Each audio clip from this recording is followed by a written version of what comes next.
உன் ஆளு எங்க வியாபாரி மேல கை வைப்பா, நான் வேடிக்கை பார்த்துட்டு சும்மா இருக்கணுமா? நான் இவனை அடிச்சதோட விட்டுட்டேன்னு சந்தோஷப்பட்டுக்க. இல்லன்னு வச்சுக்க, கைய காலை எடுத்திருப்பேன். பாருங்கடா, கைய கால் எடுத்துட்டு வராமா.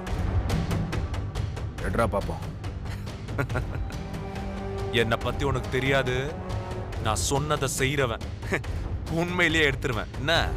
ஏய் ஏய் வேலு, வேணாம் வேலு, அவசரப்படாத, பொறுமையா இரு. இது பாரு, நான் யாரு என்னன்னு தெரியாம எங்க ஆளு மேல கை வச்சிட்டேன். ம், இந்த கிழவனுக்கு நீ வக்காலத்து வாங்க வரையில அந்த ஆள் கொடுக்க வேண்டிய 10 லட்சத்தை நீ கொடுக்க வேண்டியது தானே? எனக்கு இப்பவே பணம் வரணும், இல்லனா இந்த கடையை எழுதி கொடுக்கணும். ம். கடையெல்லாம் எழுதி கொடுக்க முடியாது.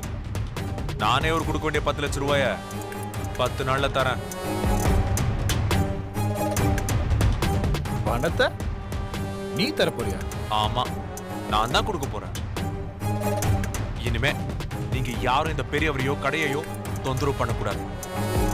அவர் கொடுக்க வேண்டிய பணத்துக்கு நான் பொறுப்பு. 10 நாள்ல நீ பணம் தரலனா இதே மார்க்கெட்ல உன்னை ஓட ஓட விட்டடிப்பேன். வாங்கடா.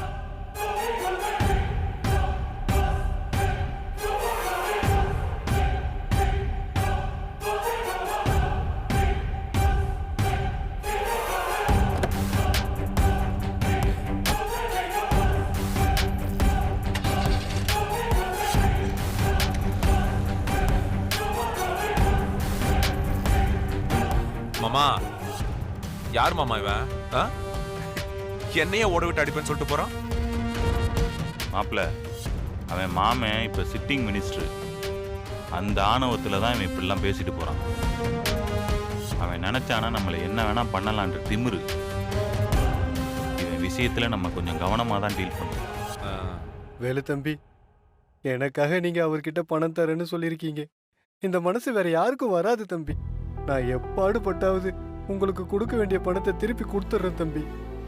ஐயோ, பரவாயில்ல பெரியவரே. நீங்க பணம் கொடுக்கலனாலும் எனக்கு ஒரு பிரச்சனையும் இல்ல. இந்த விஷயத்த நான் பாத்துக்கிறேன்.